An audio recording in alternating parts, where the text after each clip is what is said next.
Hi everyone எல்லாருக்கும் first வணக்கம் மற்றும் நன்றியை தெரிவிச்சுக்கிறேன். ஏன்னு சொன்னால் இந்த பதிவை பார்க்க போகிற ஃப்யூச்சரில் பார்க்க போகிற எல்லா நல்ல உள்ளங்களுக்கும் நன்றியை தெரிவிச்சுட்டு இந்த பதிவுக்குள்ளே உங்களை நான் அழைச்சிட்டு போகிறேன். இந்த பதிவில் பார்த்திங்கன்னா, அதாவது தை மாதம்னாலே பொங்கல்ங்கிறது அதாவது ரொம்ப ஒரு விசேஷமான பண்டிகை. அப்படி இருக்க இந்த பொங்கல் வந்து பார்த்திங்கன்னா சூரிய பகவானுக்கு உகந்தது. அதே சமயம் சூரிய பகவானுக்கு நாம் நன்றி கூறும் ஒரு விஷயமாகவும் இந்த பொங்கல் பண்டிகை அப்படிங்கிறது கொண்டாடப்படுகிறது. அதே போல் நம்ம ஜாதகத்திலேயே வந்து பார்த்திங்கன்னா சூரியனை வந்து தந்தை காரகன் அப்படின்னு சொல்லுவாங்க. அதை வந்து அதாவது பார்த்திங்கன்னா ஜாதகத்தில் ஒருத்தருக்கு சூரியன் உச்சத்தில் இருந்தால் அவர் நிச்சயம் நல்ல இடத்துல நல்ல கட்டங்களில் உட்காந்தா உச்சம் தொடுவாருங்கிறதும் ஒரு நம்பிக்கையாகவே இருக்குது. அப்படிப்பட்ட சூரிய பகவானுக்கு கொண்டாடப்படும் பொங்கலானது அதே சமயம் அந்த சூரிய பகவானை பற்றி புராணங்கள் என்னென்ன சொல்லியிருக்குங்கிறத ஒரு பதிவாக உங்கள் முன்னாடி தொகுத்து வழங்குகிறேன். வாங்க பதிவுக்குள்ளே போகலாம். பார்வை இழந்த மயூர கவி என்பவருக்கு சூரியனை குறித்து 1000 பாடல்கள் இயற்றி பார்வையை மீண்டும் பெற்றார். அவர் அருளிய பாடல்களே சூரிய சதகம்னு புகழாக சொல்லுவாங்க. இந்த துதியை வந்து பார்த்திங்கன்னா காஞ்சிபுரம் கச்சபேஸ்வரர் ஆலய சுவர்களில் நம்மளால் பார்க்க முடியும்.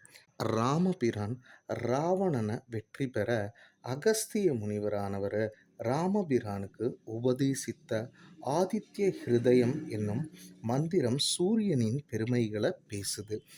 பகவத்கீதையில் கூட கண்ணன் 12 ஆதித்யர்களில் நான் சூரியனாக இருக்கிறேன் என்றதால் ஆதித்யன் சூரிய நாராயணன் என்றும் அவரை வணங்கி நாம் வழிபடுறோம். சூரிய பகவானானவர் மேருமலையை சுற்றி வலம் வராரு. தன் இருப்பிடமான தேவதானியிலிருந்து அவரோட ரதத்தில் தினமும் காலை புறப்படும் சூரிய காலதேவன் வருணன், சந்திரன், இந்திரன் ஆகியோரின் இருப்பிடங்களை அடைஞ்சு பின் தன்னுடைய இருப்பிடம் திரும்பும் நேரமே ஒரு நாள்.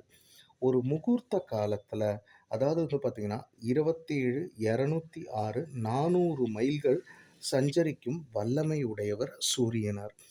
பாண்டவர்கள் அஜ்ஞாதவாசம் செஞ்சபோது கீச்சகன்னு ஒரு அரக்கனால் திரௌபதி துன்புறுத்தப்பட்டாங்க. அப்போது சூரியன் தன் தூதனை அனுப்பி கீச்சகனை வதைச்சு திரௌபதியை காப்பாற்றினார். வனவாச காலத்தில் அட்சய பாத்திரத்தை தந்து பாண்டவர்களை காத்ததும் சூரிய பகவானே. சத்ரஜித்துன்னு ஒரு அரசன் இருந்தான். அவன் சூரிய பகவானை உபவாசித்து ஏராளமான தங்கத்தை பொழியும் சியமந்தக மணியை பெற்றான். சூரிய பகவான் சித்திரை முதலான 12 மாதத்துலேயும் மித்ரன், ரவி, சூரியன், பானு, ககன், பூஷணன், ஹிரண்ய கர்ப்பன், மரீசி, ஆதித்யன், சவிதா, அர்க்கன், பாஸ்கரன் என போற்றப்படுகிறார். குந்தி தேவி சூரியனின் அருளாலேயே கர்ணனை மகனாக பெற்றெடுத்தாங்க என்கிறது மகாபாரதம். இந்த மாதிரி சூரியனை சுற்றி பல புராண கதைகள் இருக்குது. அப்படிப்பட்ட சூரிய பகவானுக்கு ஒரு நன்றி செலுத்தும் விழாவாக பொங்கல் நாம் கொண்டாடுறோம்.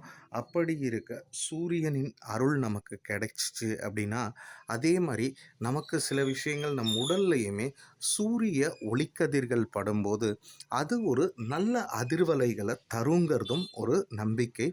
அதே மாதிரி வந்து பார்த்திங்கன்னா சூரிய நமஸ்காரங்கள் செய்யும்போது அதற்கான பலன்களும் நமக்கு உண்டு. அப்படிப்பட்ட சூரிய பகவானை வணங்கிறதுக்கு எல்லா நாளும் நாம் வணங்க வேண்டும்.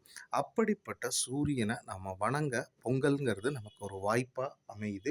அந்த நன்னாளில் அவரை வணங்கி அவரோட அருளை பெற்று எல்லாருக்கும் இந்த பொங்கல் சிறப்பாக அமைய அந்த சூரிய பகவானார் அதே சமயம் எல்லா இறைவனும் உங்களுக்கு அருள் புரிய வேண்டும்னு சொல்லிட்டு இந்த பதிவை நிறைவு செய்கிறேன். வழக்கம் போல தாங்க பதிவுகள் பிடிச்சா லைக் பண்ணுங்கள், தெரிஞ்சவங்களோட ஷேர் பண்ணுங்கள், சேனலை சப்ஸ்கிரைப் பண்ணுங்கள். நன்றி, வணக்கம்.